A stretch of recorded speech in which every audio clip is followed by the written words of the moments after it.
नमस्कार बच्चों, आप सभी का स्वागत है आपके अपने यूट्यूब चैनल साइकोलॉजी वाले गुरुजी में। तो आज का हमारा क्लास का जो टॉपिक होगा वो है परामर्शन का व्यवहारवादी सिद्धांत या उपागम। इंग्लिश में बात करने का तो आपका टॉपिक हो जाएगा बिहेवियरिस्टिक अप्रोच ऑफ काउंसलिंग। ये आपका बीए 6 सेमेस्टर पेपर 2 जिसका नाम है काउंसलिंग साइकोलॉजी, उसके अंतर्गत यूनिट सेकेंड का टॉपिक है। हम बात कर रहे थे परामर्शन के उपागम।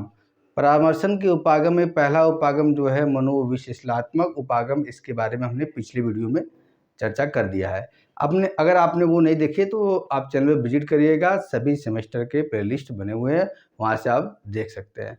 तो आज की क्लास में हम बात करेंगे कि व्यवहारवादी जो उपागम है परामर्शन का, वो किस तरीके से प्रार्थी की समस्याओं का समाधान करने की कोशिश करता है, उसे समझता है, उसके बारे में जानने की कोशिश करता है। तो चलिए वीडियो में आप लास्ट तक बने रहिएगा, तभी आपको कॉन्सेप्ट क्लियर होने वाला है। तो चलिए वीडियो को स्टार्ट करते हैं। देखिए, परामर्शन का जो उपागम कर लीजिए या परामर्शन का सिद्धांत कर लीजिए, ये क्यों बनाया गया है? ये इसलिए बनाया गया है कि एक परामर्शदाता जब परामर्श प्रार्थी की समस्याओं का समाधान करता है तो या समस्याओं को समझता है, तो उसके लिए कुछ टेक्निक का उपयोग करता है, कुछ विधियों का उपयोग करता है, जिन्हें हम क्या कहते हैं, उपागम कहते हैं या सिद्धांत कहते हैं। ठीक है, तो ये परामर्शदाता पर डिपेंड करता है कि वह परामर्श प्रार्थी की समस्याओं का समाधान किस उपागम के जरिए या किस सिद्धांत के जरिए करेगा।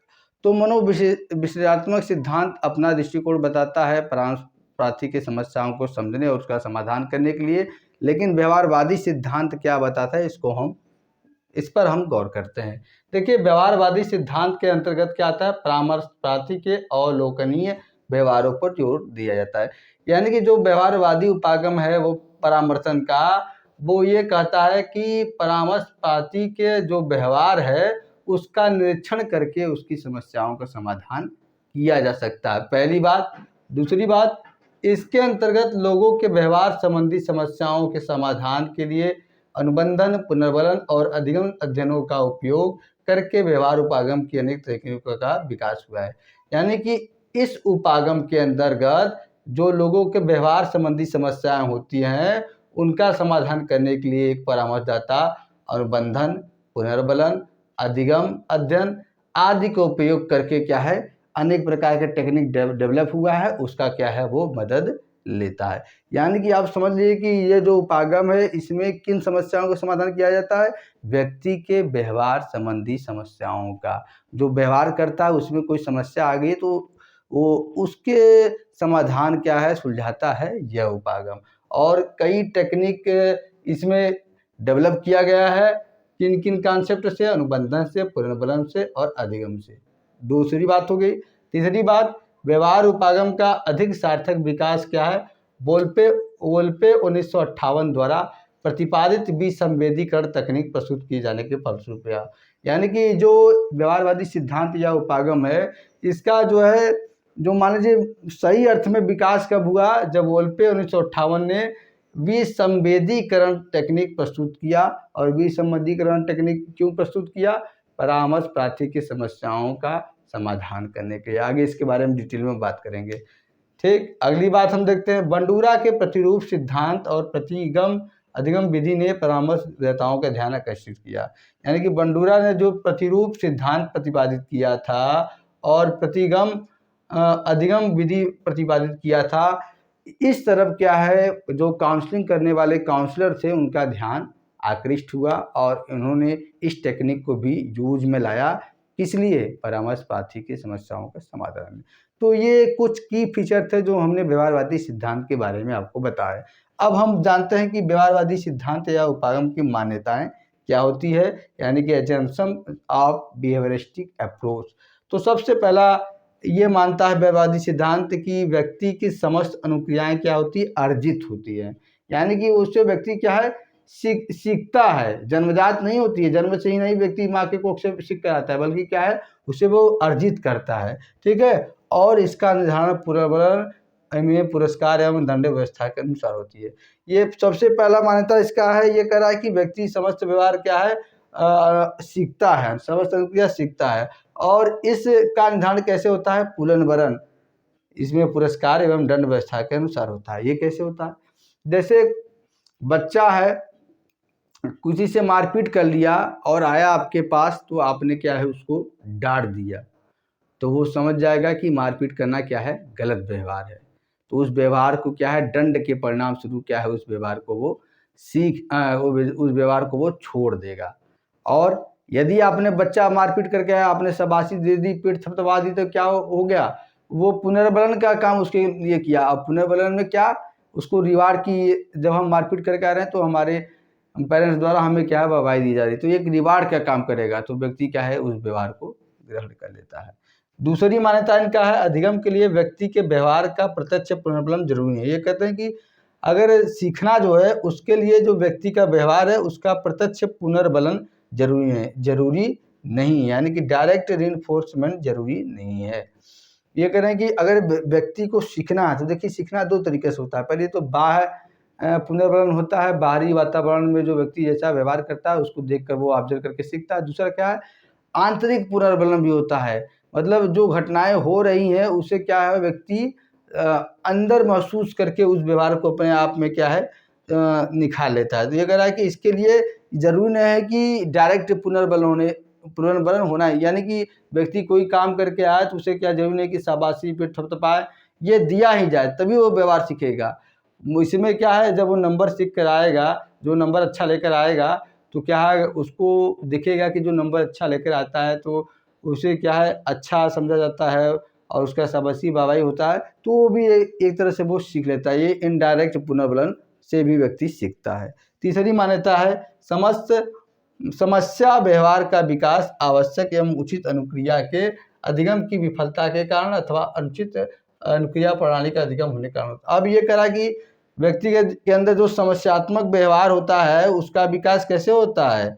ये कह रहा है कि आवश्यक एवं अछूत अनुक्रिया के अधिगम की विफलता कारण, यानी कि हमें कब कैसा व्यवहार करना चाहिए, ठीक है, और किन किन बातों का ध्यान रखना चाहिए, ये हम नहीं सीख पाते हैं। विफलता कारण अथवा अनुचित अनुक्रिया प्रणाली का अधिगम होने का कारण होता है। या तो कभी कभी हम कोई गलत चीज़ भी सीख लेते हैं। जैसे कई लोग क्या करते हैं, व्यक्ति को सही चीज़, जो गलत चीज़ भी होता है तो उसको सही तरीके से बच्चों के सामने पेश करते हैं, तो बच्चे उसे क्या है? ग्रहण कर लेते हैं। ठीक है, तो ये तीसरी मान्यता थी। चौथी मान्यता है, समस्या व्यवहार को अवलोकनीय अनुक्रिया के रूप में परिभाषित किया जाता है, यानी कि जो व्यक्ति के अंदर समस्यात्मक व्यवहार होता है उसको ऑब्जर्वेशनल रिस्पांस के रूप में परिभाषित किया जाता है कि व्यक्ति के अंदर जो भी समस्यात्मक व्यवहार आता है वो क्या करता है? कहीं न कहीं से निरीक्षण करके या देख कर वो सीखा रहता है। तो ये 4 प्रकार की मान्यताएं व्यवहारवादी उपागम या सिद्धांत की। अब हम देखेंगे व्यवहारवादी उपागम प्रयुक्त तकनीक, यानी कि व्यवहारवादी जो उपागम के महत्वपूर्ण मनोवैज्ञानिक थे, उन्होंने क्या ऐसी टेक्निक बताई है जिससे कि परामर्शदाता उसको यूज करके अपने परामर्श प्रार्थी की व्यवहार से संबंधित समस्याओं का समाधान कर सकता है। 2 प्रमुख टेक्निक बताई गई है। सबसे पहला जो हमने अभी जिक्र किया, प्रतिरूप अधिगम अभ्यास एवं पुनर्वलन। ये क्या है? बंडूरा ने इसको डेवलप किया था और इसे मॉडलिंग अधिगम के नाम से भी जानते हैं। इसे मॉडलिंग अधिगम क्यों कहते हैं, प्रतिरूप अधिगम कहते हैं, क्यों कहते हैं, समझिए। देखिए इसमें क्या होता है, परामर्शदाता परामर्शी को दूसरे के व्यवहार को दिखाता है, ठीक है, दूसरे के व्यवहार को दिखाता है और उसी के अनुरूप व्यवहार करने को कहता है, इसलिए इसको प्रतिरूप अधिगम कहा गया है, मॉडलिंग अधिगम इसलिए कहा गया है।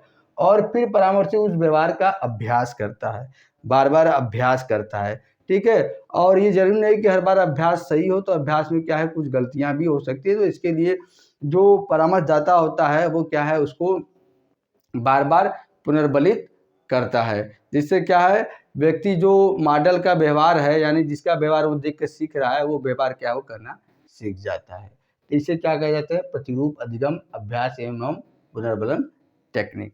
दूसरा है विसंवेदीकरण, जिसके बारे में हमने अभी बात किया था। इसको असंवेदीकरण भी कहते हैं।